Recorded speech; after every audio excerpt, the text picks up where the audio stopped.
Hola jóvenes, vamos a empezar hoy día el avance de la parte de virología que corresponde al tercer parcial, ¿no? Quiero recordarles que el miércoles 15 se va a dar el segundo parcial respecto al tema de genética bacterial, ¿ya? La modalidad del examen va a ser exactamente la misma del primero. No he elaborado aún el examen, pero de acuerdo al tipo de examen que ya saben es de desarrollo no extenso, ¿no? Más o menos como se ha dado el primer parcial. Yo veré el tiempo prudente para que puedan resolver con suficiencia las preguntas, ¿no? Van a ser 10 preguntas, ¿ya? Y una vez lanzado el examen, pues se va a dar el tiempo prudente que decíamos y 5 minutos más para el envío de la copia del examen, ¿sí? Creo con algunos exámenes del primer parcial tengo algunos problemas en leer, pero nada trágico, ¿no? Les voy a rogar por favor que escriban, la mayoría lo hizo con bolígrafo negro, pero algunos no. Escriban con bolígrafo negro y letra lo más clara posible, ¿ya? Entonces, el miércoles a las 10 de la mañana, siempre a través del grupo que ha organizado su representante de curso, yo unos 15 minutos antes me voy a hacer incorporar al grupo, se toma el examen y luego salgo del grupo, ¿no? Bueno, entonces sigo pensando aún en la forma de los seminarios, eh, aunque ya les he dicho que vamos a tratar de tomar la técnica del CRISP, pero todavía eso está un poco veremos, ¿ya? Por ahí adicionamos algún otro tema más para que ustedes puedan tener un rango más amplio de dónde escoger los temas, ¿sí? Bueno, entonces con ese recordatorio, esas instrucciones, vamos a empezar el tema de virología, ¿sí? Que corresponde en el libro que estamos usando como base, que todos lo tienen, por lo menos en digital. Corresponde al capítulo número 9. Como ustedes podrán ver en el índice, ¿sí? Este no es muy largo, ¿ya?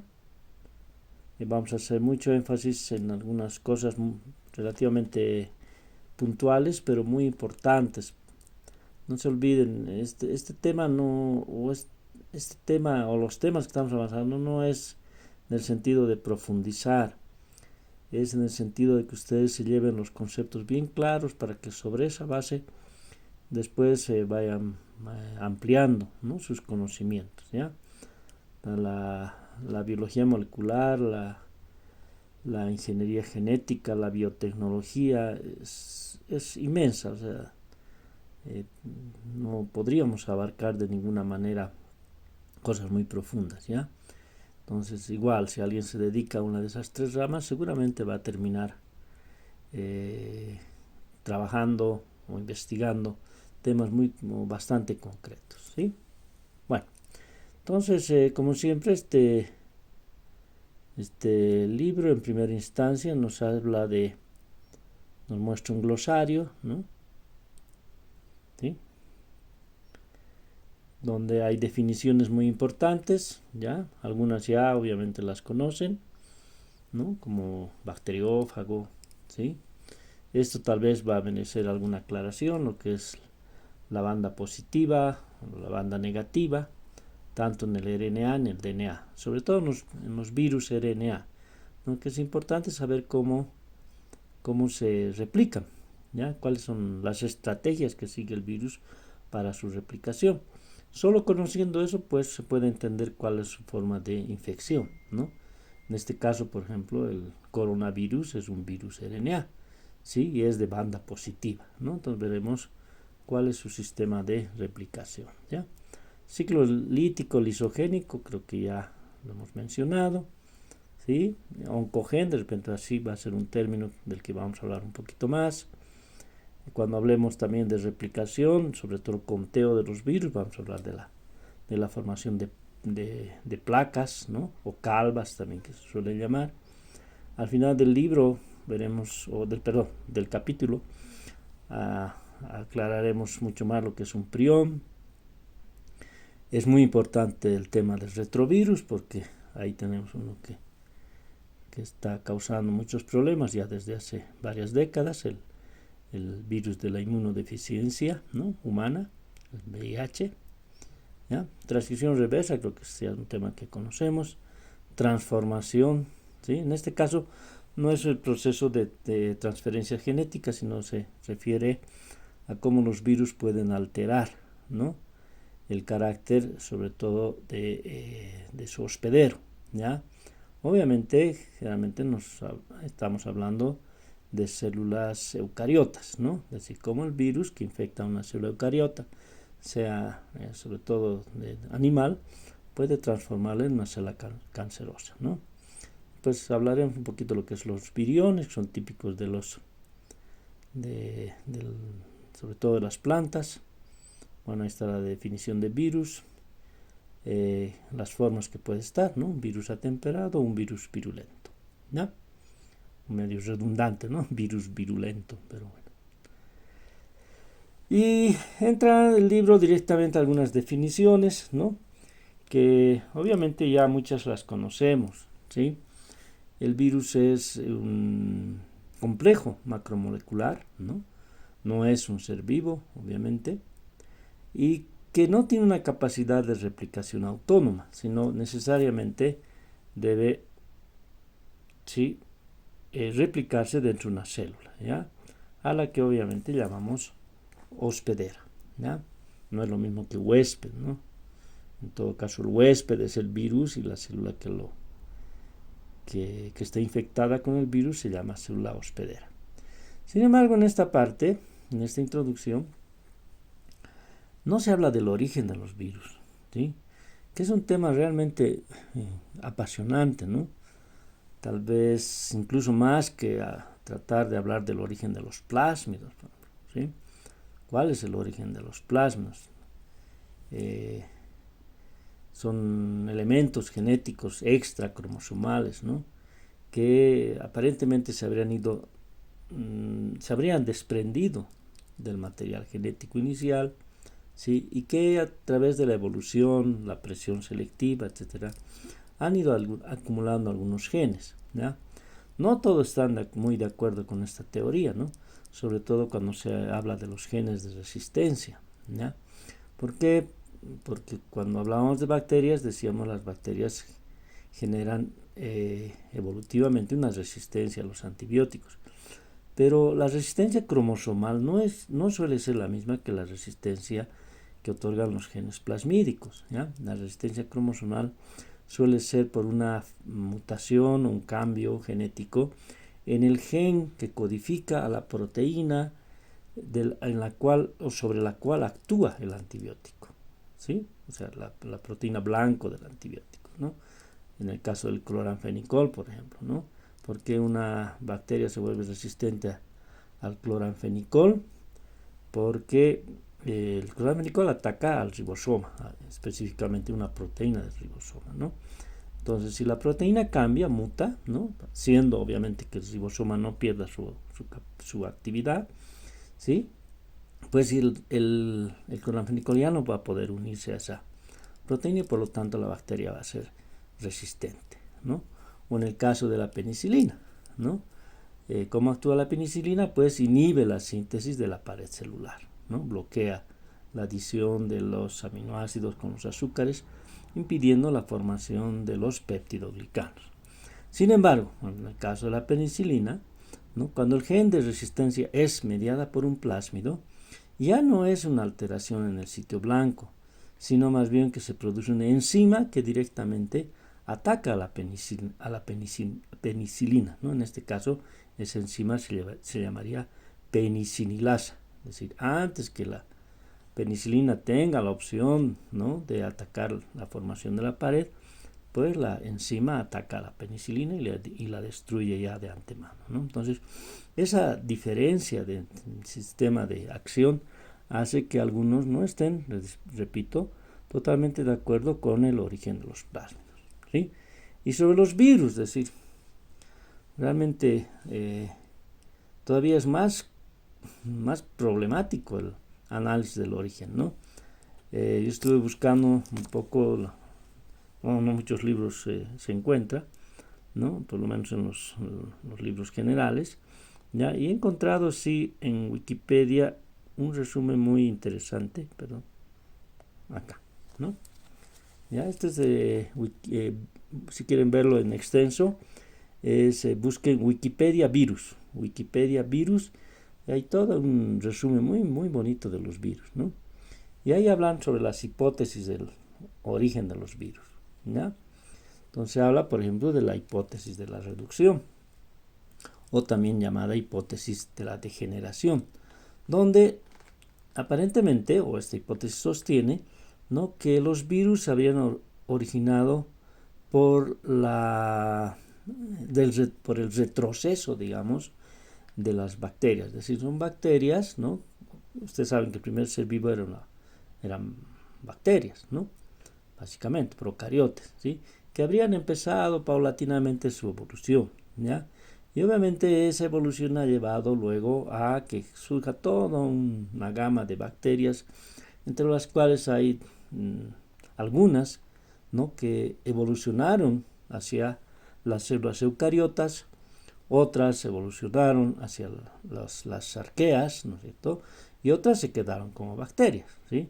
Incluso de ahí también se habla que en esa evolución se habrían formado o se habrían generado, perdón, bacterias capaces de sintetizar ATP, que luego se incorporaron a las células eucariotas y conforman lo que hoy llamamos las mitocondrias. O células capaces de hacer fotosíntesis también, ¿no?, que se habrían incorporado a células eucariotas y hoy en día conforman a los cloroplastos, ¿sí? Bueno, esa es, digamos, la evolución que siempre hemos visto, ¿ya? Sin embargo, en esta hipótesis se dice que en esa evolución, pues, habría algunas bacterias que ya no siguieron evolucionando, sino retrocediendo en esa evolución, ¿ya?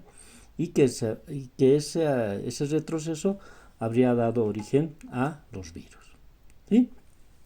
Bueno, otras hablan de la hipótesis del escape, ¿no?, que es una hipótesis que es de repente la que más se aceptaba, por lo menos hasta hace un tiempo, ¿no?, donde se decía que los virus, pues a medida que las células fueron evolucionando, se habrían ido desprendiendo de las células, arrastrando, ¿no es cierto?, en este escape, obviamente, genes, ¿no?, material genético, e incluso componentes celulares, principalmente proteínas, ¿sí?, y que de esa manera, pues, se han ido conformando los virus.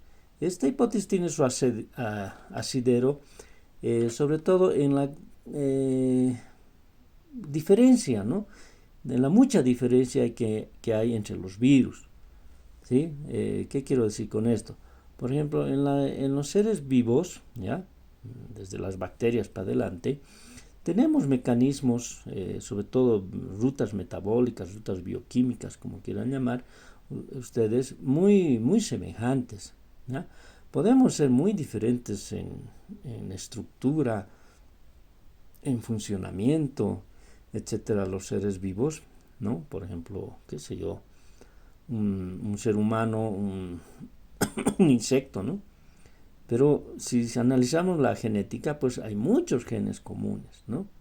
Incluso con las bacterias tenemos un 50% de homología genética. Entonces eso reafirma el hecho de que todos procedemos de un primer ser vivo, ¿no? Entonces, pero los virus son muy diferentes unos de otros, como que se hubieran ido desprendiendo durante esa evolución, ¿no? De eso es lo que habla la hipótesis del escape. Y hay otra teoría, ¿sí?, que dice que el virus habría aparecido antes que las células, ¿sí? ¿Esto cómo se explica? Si ustedes recuerdan, cuando en la materia de biología hablábamos de la hipótesis del origen de la vida, habíamos dicho que las moléculas sencillas, gaseosas, se fueron organizando hacia moléculas tanto más complejas, ¿sí? Líquidos, sólidos, ¿no? Estas moléculas orgánicas, líquidas, sólidas, habrían proseguido con esta evolución, ¿sí? Hasta formar las macromoléculas. Las macromoléculas también se habrían organizado primero en un sistema, ¿no? Que llamábamos cerrado, ¿ya? Principalmente gracias al aislamiento que pueden procurar los lípidos, ¿sí? Y ciertas proteínas apolares, de conformar un sistema en un entorno, ¿no? Y este sistema básico cerrado, ¿sí? También fue evolucionando paulatinamente gracias sobre todo a la acción del RNA, ¿sí? Que fue organizando por sus dos características que deben recordar, ¿no? Su capacidad de autoduplicación y su capacidad de catalítica, ¿no? Es decir, de acelerar y dirigir ciertas reacciones químicas. Eso habría ido originando que este sistema, que pasa a ser abierto pero caótico, ¿no? Vaya organizándose paulatinamente hasta constituirse en un prebionte o probionte o coacervado, es decir, ese sistema altamente organizado que se intuye que en algún momento pasó a ser un ser vivo, ¿sí? Entonces, en esa evolución de caótico a organizado, ¿sí? Se habrían desprendido ciertos prebióticos, ¿no es cierto? Es decir, antes que sea realmente un probionte o un prebionte, ¿sí? Ese sistema habría perdido, ¿no? O se habría separado en esa evolución y han constituido lo que llamamos hoy los virus, ¿sí? Por eso es que pero ¿qué afirma esta hipótesis? Sobre todo el hecho de que algunos virus se han quedado como RNA, ¿no? Porque RNA, recuerden ustedes, era la primera molécula con capacidad de autoduplicación, es decir, de transmitir un código, ¿sí? Que hoy le llamamos un código genético, ¿no? Transmitir un código.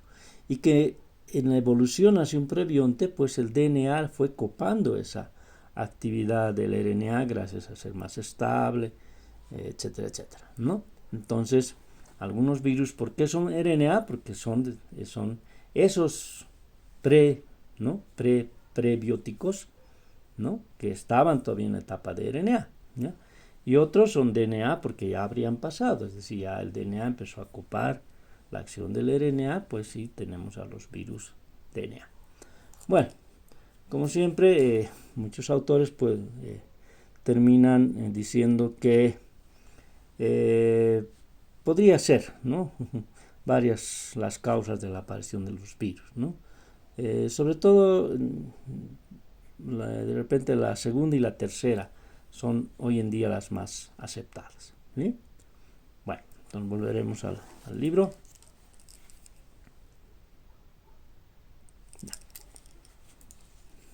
Bueno, entonces, poco que hemos ido definiendo lo que son, ¿no? Con taxonomía no nos vamos a meter porque es muy compleja, ¿ya?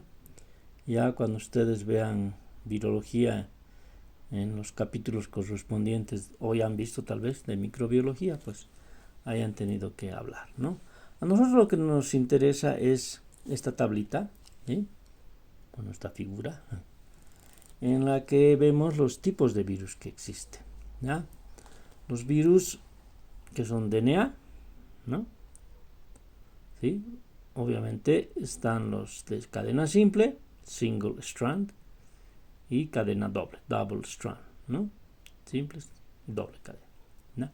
Obviamente de estos, este es los más abundantes, ¿ya? Porque la forma típica del DNA, ¿no es cierto?, es doble cadena, ¿sí?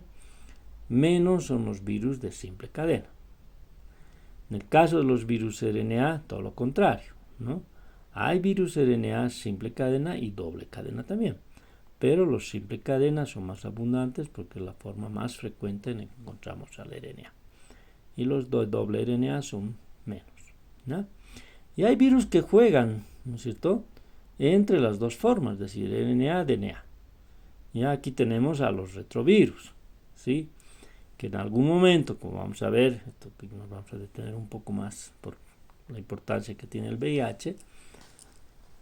El VIH es un virus RNA, ¿sí? Pero que en su ciclo de replicación, ¿no? Pasa esa información de RNA a DNA, ¿ya?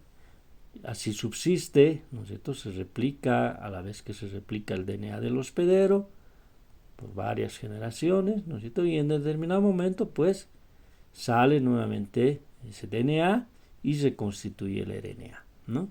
Y de ahí en adelante, pues, se produce la fase lítica, ¿no? En la que el virus se replica en muchas copias. Hay también un virus muy interesante que es único, ¿ya? El hepatnavirus, ¿sí? En el que este virus, ¿sí? Por alguna razón, siendo DNA, hace un intermediario de DNA, ¿ya? De RNA, perdón. Siendo DNA, hace un intermediario de RNA, ¿no? Por eso no tiene mucha lógica, ¿no? Esa secuencia. A este lo entendemos un poco más porque siendo RNA, para poderse alojar genéticamente dentro del hospedero, ¿no? Pues no puede meter RNA en una cadena de DNA, ¿no? Entonces por eso es que hace DNA, pero ya para proliferar, pues vuelve a su forma RNA, ¿no? En cambio hace una fase intermedia que no tiene mucha explicación, ¿no? Bueno, aquí en el libro vemos ejemplos, ¿sí? De genomas virales, ¿ya? En diferentes reinos, ¿no? Tanto en animales, bacterias, plantas, ¿sí? No se olviden que los virus pueden infectar a animales, a plantas, a hongos, a protozoarios, incluso hay virus que infectan virus, ¿sí? Que es algo muy interesante, ¿no? Bueno, pues evidentemente cuando se hablaba de la naturaleza de los virus, recuerden ustedes que el nombre de virus viene de veneno, ¿no? ¿Por qué le llamaban veneno? Porque habían comprobado que realmente las enfermedades que provocaban, aunque no conocían ni siquiera la naturaleza de este complejo macromolecular, sí, pero sí sabían que eran enfermedades infecciosas porque se contagiaba la gente, ¿no? Era transmisible, era una infección transmisible. Pero como no encontraban en el agente etiológico, donde ya para otras enfermedades infecciosas incluso habían podido aislar a ciertas bacterias, ¿no? Entonces por eso al no saber la naturaleza, ¿sí? Le llamaron veneno, es un veneno que se transmitía, ¿no? Obviamente para no confundirlo con los venenos que pueden ser de tipo inorgánico, orgánico, o sea, solo moléculas químicas, pues adoptaron el nombre de virus, ¿sí? Ahora los virus tienen mucha especificidad, ¿no es cierto? Es decir, no solo dentro del reino, entre los reinos, ¿no? Es decir, por ejemplo, uno dirá aquí hay uno muy interesante, el virus, estos virus de plantas, ¿no? Virus del mosaico de la coliflor, virus del mosaico del guisante. Hay uno que no sé por qué no está en esta lista, que es el virus del mosaico del tabaco, ¿no? Que es unos virus más estudiados, más conocidos, ¿no? No porque de repente biológicamente sea tan importante conocer la naturaleza de este virus, ¿no? O de estos, sino porque se constituyeron en su momento en excelentes, no vamos a decir organismos, ¿no? Porque no son seres vivos, son excelente material de trabajo para conocer, ¿no? La genética de los virus, la forma de replicación, etc. ¿Por qué? Porque cultivarlos era fácil, ¿no? Es decir, se tiene una planta, se le infecta con el virus y se puede obtener mucho material con que trabajar, ¿no? Y además hay otra cosa, si infecta las plantas, pues no infecta al humano, ¿no? Entonces, por eso está, ¿no? Igual que ¿no? El famoso T4, ¿sí? que es un bacteriófago, es decir, infecta a las bacterias, ¿no? A Escherichia coli, no a todas las Escherichia coli, sino a algunas cepas, variedades, como quieran entenderlo, en particular, ¿no? También, no es que era muy importante saber la naturaleza del T4, sino que era un excelente material de trabajo, ¿no? Es fácil, en comparación a otras cosas, cultivar bacterias, ¿no? Y además se tiene la ventaja de que no va a contagiarnos, ¿no? Entonces, por eso, ¿no? En cambio, ya manejar virus que infectan animales, pues es más complicado, ¿no? Habrá que tener sistemas de cultivo de estos virus en los mismos animales o en algún tipo de cultivo celular, etcétera, ¿sí? Ahora hay también otro factor que tenemos que entender muy bien, ¿no? Uno dice los virus terribles que, ¿no? Sí, de repente de las enfermedades más severas, ¿no? Las producen los virus, ¿ya? Un ejemplo, la viruela, ¿no? Es que ha arrasado durante cientos de años a los humanos, ¿sí? ¿Ya? O la poliomielitis, ¿no? O la varicela, el VIH y ahora el coronavirus, ¿no? O este tipo de coronavirus, ¿no? Pero esos son como en las bacterias que nos provocan algún daño. Sin embargo, muchos sistemas ecológicos no podrían subsistir sin las bacterias, ¿no? Todos los sistemas ecológicos tienen bacterias que en general hacen más provecho que daño, ¿sí? Lo propio ocurre con los virus, ¿sí? Los virus son excelentes sistemas de transferencia genética, ¿ya? Es más, muchos piensan que los virus han sido parte también responsable de la evolución, ¿ya? Por ese mecanismo de transducción, ¿no? Cuando un virus pasa de un organismo a otro, ¿ya? Obviamente relacionado, lleva genes de uno a otro, ¿no? Y eso va modificando los organismos, etcétera, va cambiando, luego la selección hace posible la evolución, ¿sí? Ahora, en general, ¿cuándo se vuelven dañinos los virus? Cuando cambian de hospedero, ¿sí? Como está ocurriendo ahora, ¿no? Bueno, se asume, ¿no? Que el VIH, el coronavirus, es un virus que estaba, su hospedero normal, etcétera, era el murciélago, ¿ya? Al que no provoca ningún tipo de daño, ¿no? Pero cuando salió del murciélago, no directamente, ¿no? Se entiende que no directamente al humano, sino a través de un intermediario, ¿no? El pangolín, hablan del pangolín, y de ahí al humano, pues ahí es donde se ha vuelto muy agresivo, ¿no? ¿Sí? Claro, porque pues ha encontrado un nuevo hospedero que no estaba, digamos, habituado a él, ¿no? Y pues desata toda una serie de problemas. ¿Estamos? Bueno, entonces con ese concepto veremos un poco esta tabla, ¿ya? Lo que queremos ver es un poco la estructura que tiene, ¿no? Son virus DNA, en este caso, ¿ya? Todos DNA, de simple cadena o de doble cadena, ¿no? Algunos lineales, es decir, no está cerrada la cadena, ¿no? Algunos circulares, ¿sí? Cerrado, ¿no? Y algunos en una sola unidad, ¿ya? O fragmentado, ¿no? Aquí, por ejemplo, es lineal, pero de dos fragmentos, ¿no? Este de 10, fíjense, ¿eh? De 10, ¿sí? Estos que son muy fragmentados traen un problema, ¿no?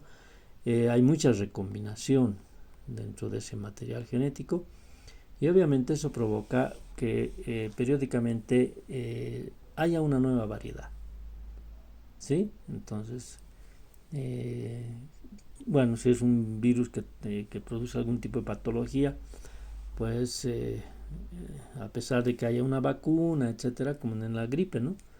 En la siguiente estación nuevamente, como hay una nueva variedad, pues la vacuna ya no es exactamente la misma, ¿no? Bueno, y aquí un poco el tamaño, ¿sí? Fíjense, virus que solamente tienen 5.176 bases, ¿sí? Como es mono, no hablamos de pares de bases, ¿no? En los bicatenarios sí hablamos de pares de bases, ¿no? Bueno, pero en longitud al final es lo mismo, ¿no? Sea lineal sea de una sola cadena o de dos cadenas, la longitud va a ser la misma, solo que está en una sola cadena, y cuando se habla de pares de bases se está hablando incluso del complemento, ¿ya? 5.176 bases. Eso alcanzaría, de acuerdo a nuestros cálculos que siempre hacemos, si cada 3 bases codifican a un aminoácido, ¿no? ¿Sí? Tendríamos poco más de 1500 aminoácidos, ¿sí? Y considerando que una proteína promedio tiene 300 aminoácidos, pues esos 1500 aminoácidos alcanzan para hacer unas 5 proteínas, nada más, ¿no? Sin embargo, los virus tienen un sistema de organización que aprovecha muy bien la información genética, ¿no? Es decir, solapan incluso la información genética. Ya usualmente una de las cadenas, ¿no?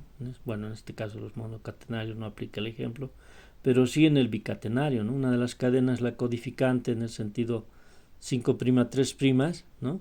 Y la otra pues está solo de complemento, ¿no?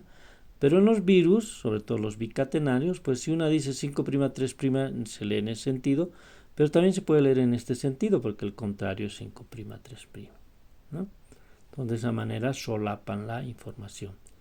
E incluso, ¿no? Pueden solapar la información partiendo de un punto, codificando una proteína, y partiendo de un punto más allá, codificando una otra proteína diferente, ¿no? Entonces, en el caso de los virus, pues muchas veces el tamaño ya no refleja precisamente cuántas proteínas puede sintetizar. Obviamente, ¿no? Se entiende que mientras más pares de bases haya, pues mayor número de proteínas se codificarán, ¿no? Pero no es como pueden hacer cálculos en el DNA de procariotes o eucariotes, usando esa relación de 3:1, y de que cada proteína en promedio tiene 300 aminoácidos. Uno puede calcular más o menos el número de genes que tiene un organismo, ¿no? Que en este caso no es tan preciso, ¿no? Fíjense, hay virus que tienen mucha información genética, ¿no? El citomegalovirus, por ejemplo, en los animales, ¿no? 229, o sea, ¿no? O sea, aquí alcanza para por lo menos 229 proteínas, ¿no? ¿Sí? Bueno. La estructura. Esto de acá es una microfotografía electrónica, ¿ya? Y esto pues ya son representaciones gráficas, ¿no? Y hay virus muy sencillos, ¿no?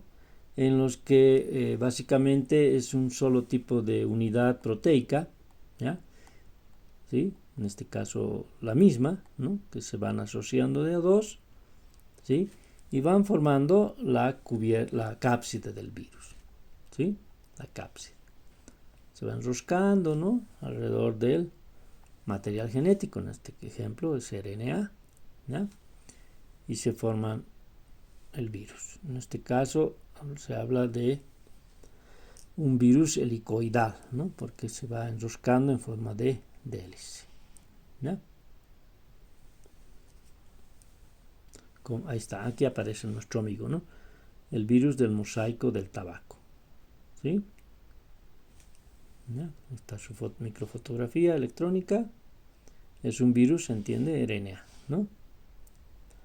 Aquí ya tenemos virus más complicados, ¿no? ¿Ya? Estos son los icosaédricos, ¿sí? Que tienen esa típica figura geométrica, ¿no? De varios lados, a veces 60 o más lados, ¿no? Pero muy regulares, ¿ya? Ahora, estas cápside, ¿no?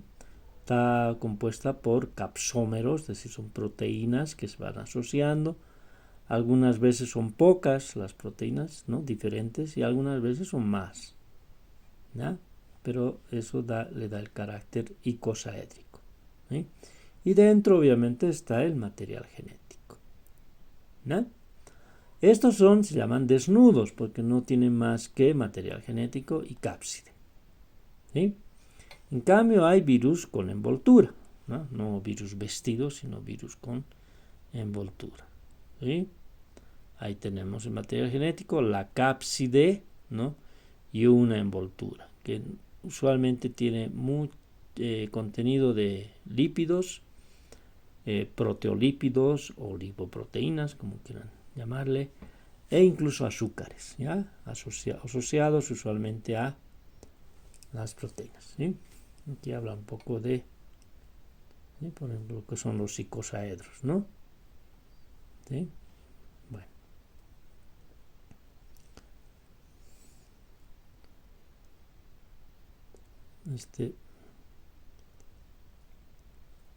Virus complejos.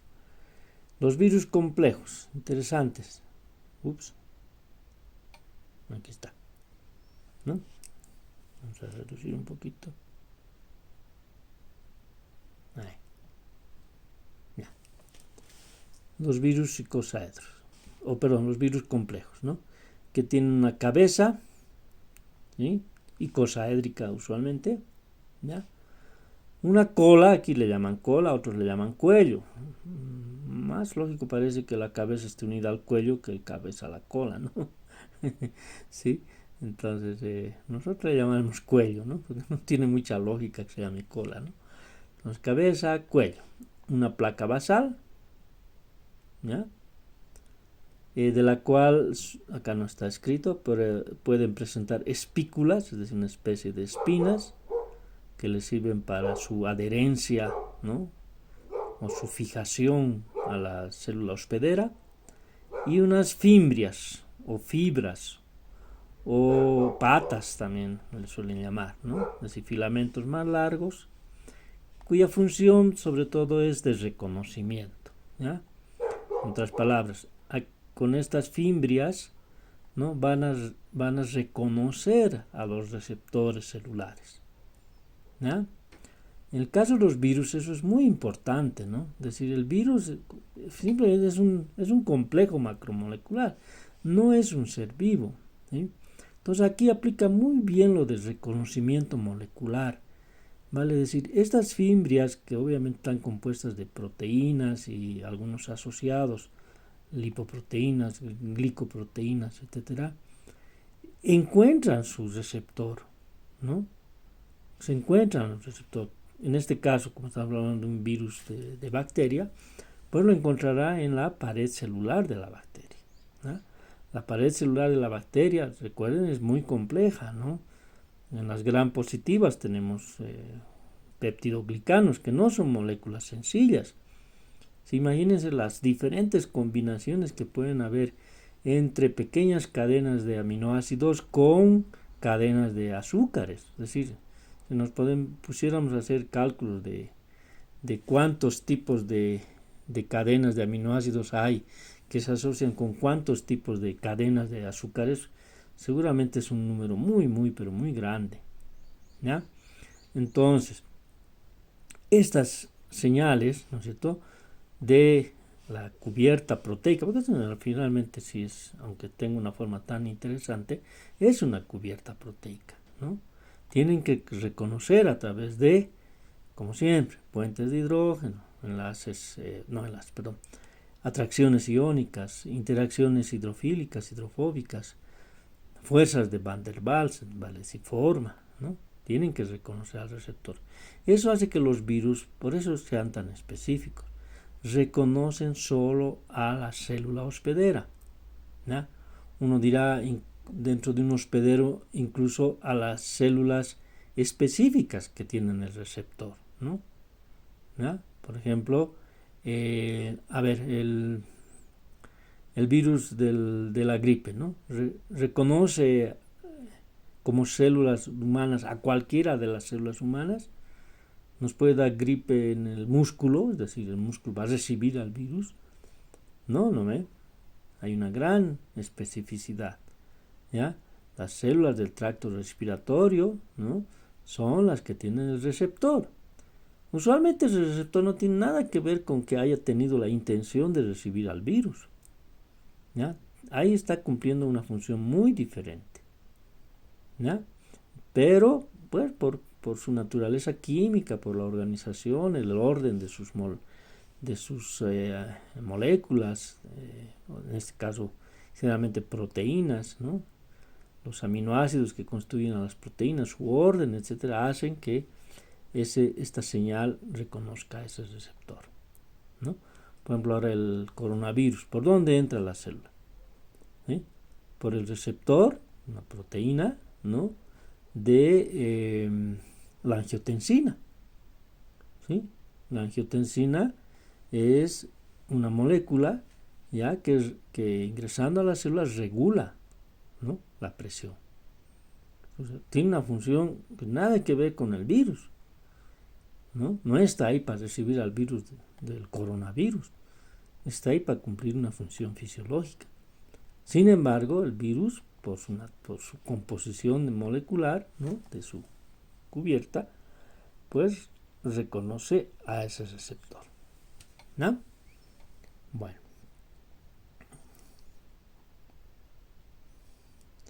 No hay la forma, ¿no? Pensé que estaba más atrás, ¿no? Es la única imagen que tenemos de la cuantificación, es decir, cuántos virus hay. Esto más veremos y ahí vamos a parar por ahora, ¿ya? Ustedes han hecho y vamos a hacer, esperemos relativamente pronto.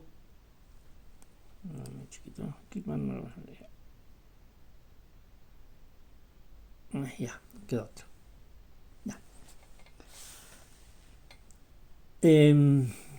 Conteo de bacterias, ¿no es cierto? Sabemos, para hacer un conteo de bacterias en placa, pues tenemos que tener inicialmente una idea de cuántas bacterias probablemente tengamos en nuestro cultivo. Usualmente partimos de un cultivo casi al punto de saturación, es decir, un cultivo que está entre 10 a la 8, 10 a la 9 bacterias por mililitro, ¿no? Y de ahí haciendo las diluciones apropiadas, de acuerdo al material volumétrico que tengamos, ¿ya? Ahora es mucho más fácil porque tenemos pipetas que miden muy bien los volúmenes. Antes era más engorroso hacerlo con pipetas de vidrio. Ahora podemos preparar fácilmente tubos, frascos que contengan 5 mililitros de solución fisiológica, o si se va a plaquear en tiempo muy corto, se puede usar incluso agua destilada, obviamente todo estéril, ¿no? Y con una pipeta de 50 microlitros pues estamos arreglados, ¿no? Porque podemos hacer diluciones 1 en 100 normalmente, o si necesitáramos alguna vez una dilución 1 en 10, ¿ya? De ahí tomamos un inóculo que suele ser siempre 50 microlitros o 100 microlitros y plaqueamos, ¿no? Si hemos rastrillado bien, ahí en realidad surge el mayor problema, ¿no?, en la habilidad que pueda tener uno en el sembrado, ¿ya? Con el asa de Grigalski, esparcir bien las bacterias para poder tener un buen conteo, ¿no?, que las bacterias no estén juntas, etcétera. Y si se han hecho bien las diluciones, pues al otro día, contando el número de colonias, sabemos cuántas bacterias hemos colocado en el inóculo, y multiplicando por los factores de dilución, ¿sí? Vamos a poder tener el número inicial. Esto es muy parecido, ¿sí? Muy parecido. En este caso, lo que hay que hacer es tener un número de células bacterianas, ¿sí?, suficiente, ¿ya?, como para que, si yo he hecho un volumen de estas bacterias en la placa, yo ya no cuente bacterias. El propósito no es contar bacterias, el propósito es contar los virus, ¿sí? En este caso hablamos de fagos, ¿no? Pues estamos haciendo en bacterias, ¿ya? Entonces, que se forme un un césped, así se llama, un pasto. Si la placa esté totalmente saturada de bacterias. Obviamente ya no vamos a ver colonias ahí, ¿sí? O bueno, vamos a ver la conjunción de pequeñas colonias, ¿no? Pequeñas colonias que hacen un fondo muy uniforme de bacterias, ¿no? Allí vamos a echar los virus, ¿sí? Igual, hay que tener una idea, ¿no? De cuál es la cantidad de virus de las que estoy partiendo, ¿ya? Ahora bien, por ejemplo, cuando uno trabaja con virus ya de laboratorio, normatizados, estandarizados, que es la palabra que tanto usamos, ¿no? Digamos ya no decimos un medio, ¿no? Una solución de virus, ¿ya? Que por ejemplo se ha mandado pedir, ¿no? Para un laboratorio que los vende, ¿ya? Por ejemplo, el Fago Lambda, el Fago T4, todo eso no se puede comprar a pedido, ¿no? Entonces el laboratorio de donde no ha comprado le manda un pequeño frasco, un pequeño tubito, una pequeña cantidad de los virus, ¿no? Y la concentración, ¿sí? Donde dice cada mililitro o cada 100 microlitros, depende cuánto uno ha pedido, contiene tantos virus, ¿no? Entonces, obviamente, antes de empezar cualquier cosa, uno tiene que constatar realmente que están esa cantidad de virus ahí adentro, ¿no? Ahora, hay más problema cuando uno parte de virus del entorno, ¿no? Ahí, por ejemplo, yo el año pasado, he sido tribunal de una tesis, ¿no? Con que se han trabajado con virus del entorno, es decir, aislados en nuestro medio, ¿ya? Eso es más trabajoso, ¿no? Porque primero hay que ver a qué bacteria contamina este virus, infecta este virus, ¿sí? Echarlo en un cultivo bacteriano, después centrifugar, ¿no? Para eliminar las bacterias y tener en el sobrenadante alguna concentración de virus, ¿ya? Y ahí sí que hay que hacer muchas placas para poder determinar realmente cuál es la concentración de los virus, ¿no? Bueno, pero ¿cómo se cuenta, no? Fíjense, igual se cuenta en placa, ¿ya? Pero la idea es la siguiente. Van a ver acá en la placa, vamos a ampliar, ahí está, ¿no? Van a ver en la placa que se van a formar dos capas, ¿ya? ¿No? ¿Sí? ¿No? Entonces, lo que hace uno es, para eso tiene que saber muy bien cuántas bacterias uno tiene en 18 horas o 24 horas, uno ya habrá normatizado esta parte, ¿no? De un cultivo inicial bacteriano. Hacer las diluciones adecuadas para tener en un tubo la cantidad suficiente como para que cuando yo mezcle esto con esto con esto y lo vacíe sobre la placa tenga lo que decíamos una capa uniforme de bacterias, ¿no? Entonces se prepara un agar, ¿sí? Que está caliente, está fundido. Recuerden, el agar se funde a más de 70 grados centígrados, pero solidifica a casi 50. Esa es una ventaja, ¿no? ¿Por qué? Porque yo lo fundo a más de 70, pero lo puedo tener líquido a casi 50 grados centígrados, ¿ya? Al cual yo le voy a echar las bacterias. Esto, obviamente, las bacterias, pues, en general son muy resistentes, ¿no? Entonces, por tal vez 1 o 2 minutos en que yo tarde en mezclar y vaciar, pues no va a afectar mucho al número de bacterias, ¿no?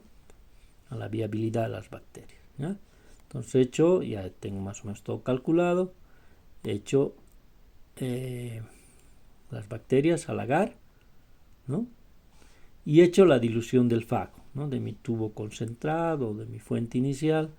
También tengo que ir probando diluciones. O sea, la primera vez estandarizar este método puede ser un tanto laborioso, pero cuando uno ya lo tiene más o menos normatizado, pues no es tan complicado, ¿no? Entonces hago mis diluciones, como hice las diluciones de las bacterias, y lo mezclo con el agar y con las bacterias, ¿no? Bien mezclado, lo vacío sobre una placa que ya contiene algo de agar nutritivo, ¿no? ¿Sí? Entonces, he hecho mi agar de cobertura que le llaman, ¿ya? Lo esparzo bien, ahí eso es una ventaja, ¿no? Esto normalmente sale bien porque lo he mezclado muy bien en un vortex, que se yo, el tubo ¿no? Mezclado bien. Y ya no tengo que rastrillar ni usar el asa, ¿no? Entonces, normalmente si está bien todo calculado, se ven placas muy bonitas, ¿ya? Y al igual que las bacterias, ¿no? Las bacterias van a crecer, ¿ya? Pero donde haya caído un virus, ¿no? Al otro día voy a tener, si quieren ustedes, no podemos decir colonia, ¿no? Porque no son seres vivos, pero un conjunto de virus idénticos al que cayeron, ¿no? Una placa, ¿ya? Que obviamente la voy a poder ver porque voy a ver las bacterias que han crecido y en esa placa voy a ver un halo, ¿no? Donde no hay bacterias, ¿sí? Entonces procedo a contar las bacterias, las placas, ¿no? Procedo a contar las placas y al igual que lo hago con las bacterias, sabiendo cuánto de inóculo he colocado, ¿no? Cuál es la dilución que he usado, pues puedo estimar el número de virus. ¿Sí? Bueno, al igual que en bacterias donde el conteo en placa siempre nos puede,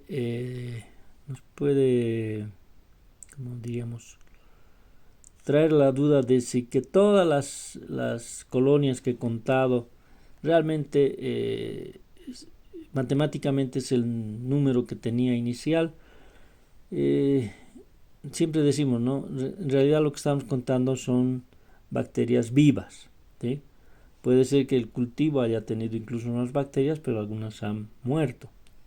O puede ser que una colonia no ha partido de una sola bacteria, haya partido de dos que cayeron muy juntas, ¿no?